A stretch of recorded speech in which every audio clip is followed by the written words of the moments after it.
Yo, we're back with another one today.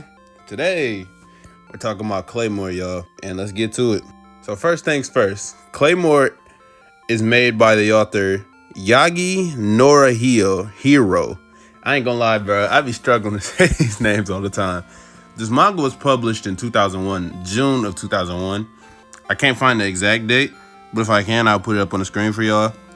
Claymore is about a girl named Claire, and she's our main character. Basically, this whole story this is a lot of female characters, which is very cool and different from what I've read in a lot of different manga. But there's Yoma, and there's things that you have to kill. The Claymores are like the only ones that can really kill, or should be the only ones. How it's framed out to be in the beginning, and they have to defend humanity and they get paid all this stuff. But there's a lot of shady shit that goes on with this organization that's ran around here, and there's a lot of shit that we find out about throughout the series. So if you haven't read the manga yet, please leave. It's like, no, I'm about to get into spoilers, so I'm about to get straight to it when it comes to these spoilers. So Claire has been when I first started this manga, Claire wasn't talking as much. With Raki, is this how you say it? I keep wanting to call him Rakai in my head, but Raki was the more talkative one. And then as the chapters go on, you see Claire gets to talk more and more. You see more emotion out of Claire, and I'm like, oh yeah, this is something I'm liking over and over. And then we get to, I got notes. So Claire's backstory was elite. We met the GOAT Teresa. We seen the GOAT Teresa, man. The GOAT Teresa and Priscilla, and learned why Claire became a Claymore in the first place. She was a young girl, all on her own, out here trying to get out the mud. Family died. You know how that is. All these damn Yomas out here killing families, eating everybody. It was just so fucking crazy. So some characters that stood out to me in this series was Devine. Gene. Oh my God, bro. Jean is one of my favorite characters throughout this whole entire manga. She's probably top 3. Helen, Riki, Isley. Isley's one of my favorite characters too, because they did his character so fucking well. I thought he was wasted, but they did his character so well. I'm gonna get into it in a minute. But those are some of my favorite, well, Claire and Teresa as well. Those are like my favorite characters in there. For me, I feel like when it comes to manga, if it's a longer manga, it gets harder to keep up with so many damn people. And like, you got to remember all these, because I've been reading manga for like 6 years now. And it's hard for me to keep up in my mind and keep thinking of this person and that person and this person and that person. So I tend to forget names a lot of times, especially if I'm like taking a break, because that's what I did sometimes when I read this manga, is take breaks. But Jean's death almost made me cry, yo. I was in that bitch hurting. Claire was hurting. She saved Claire's life, bro. She told Claire that she owed Claire her life after Claire saved her. And the way she went out was so fucking sad, bro. Like, it was beautiful, but sad.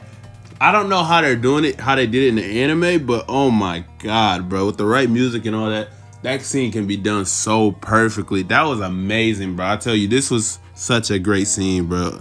If you have not read this part, it's like chapter 60 is when she died. But lead up to the leading chapters, you get to see what happens. And boy, that shit was painful. Another thing is they had a 7-year time skip. So a lot of characters got stronger throughout the years. And then we got to see Raki get older. Isley was stressing out.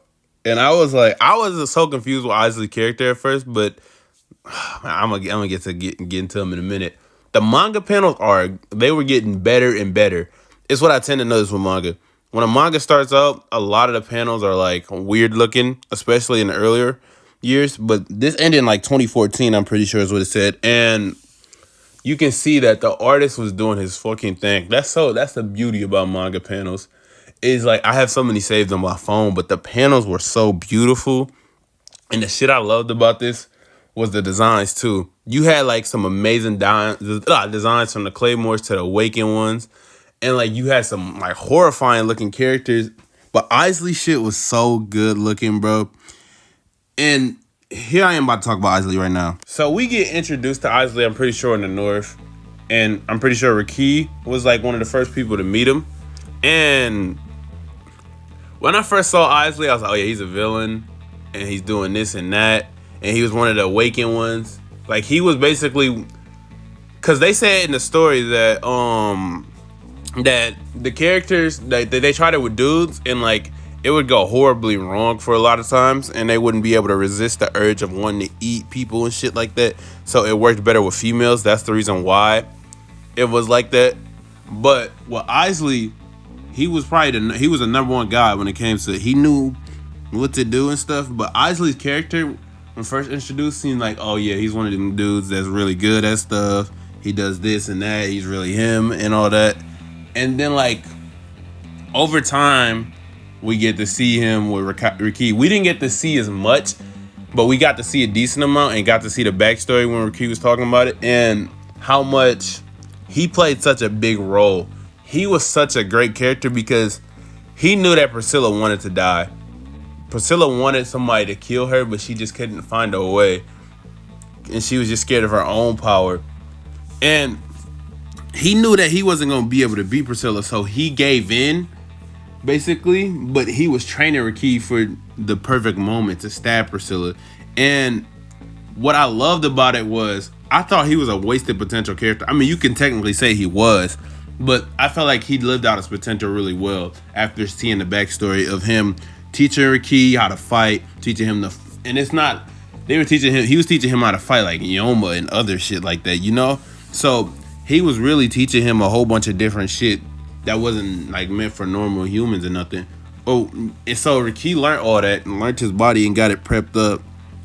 And he taught, it was just amazing to me that he taught him this and he had a plan figured out. Instead of, he had his own goal at first, and then he ended up just wanting to have the goal be them saving Priscilla basically in a way and having her die.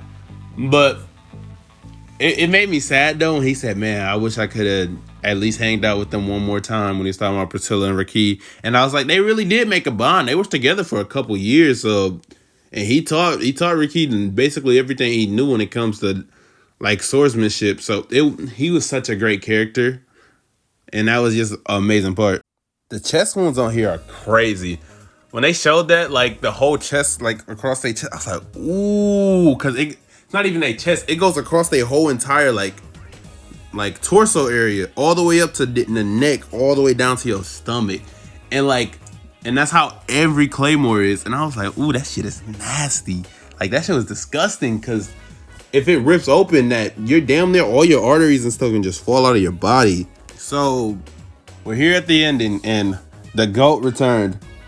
Teresa fucking returned. She did it. She did it all, man. She did it all. I'm telling you, this ending was so fucking good. Teresa came back, killed Priscilla, but Priscilla, like they had to talk. Claire had to talk with Teresa. They had the artwork on here was so amazing. I'm not doing it justice. You have to go read this shit for yourself, because there's a lot of things I didn't mention. I didn't mention Mira going to raid the whole camp by herself, but the girls realizing she wasn't trying to kill nobody, so they all cut her up in a way to the point where it would save her, and they were against the organization. The organization and making like their own awakened beings and all that. And like this story has so much to give that I'm not even mentioning. They had the awakened beings trying to take over. Isley had his crew. It was it Rafaela and the old dude and the other crew. You had Priscilla doing her own thing, which I dislike Priscilla a lot, man. I even though they gave her that backstory and stuff, I just still disliked her, bro, because what she did to Teresa, bro. It was like an insecurity of her that happened for her. And the ending was so amazing, though. Teresa came back, did her thing, and like Claire turned back into the kid. Claire talked to her for a little while, and this is all in her subconscious mind, and then Teresa disappeared. What a great ending of a story. It was such an amazing story from beginning to end. My bad if I was all over the place with this manga. It was just so much to talk about, but this is just like an instant reaction type of thing Well, I finished this yesterday, but I just wanted to let my thoughts just simmer for a little bit. But the manga was really good. I think you should really check this out if you haven't. If you're still here, you're crazy because I just spoiled so much good shit for you. But this manga was definitely a really, really fucking good manga. I don't do the ranking shit because that's just, I don't know, that shit ain't me. But it was a really good manga that I think you should definitely check out, especially since you got a lead character being a female. And I know a lot of people are just used to dudes, but if you want to see a different little perspective and stuff, just go ahead and try that out. Other than that, y'all, peace out. Love you. Bye.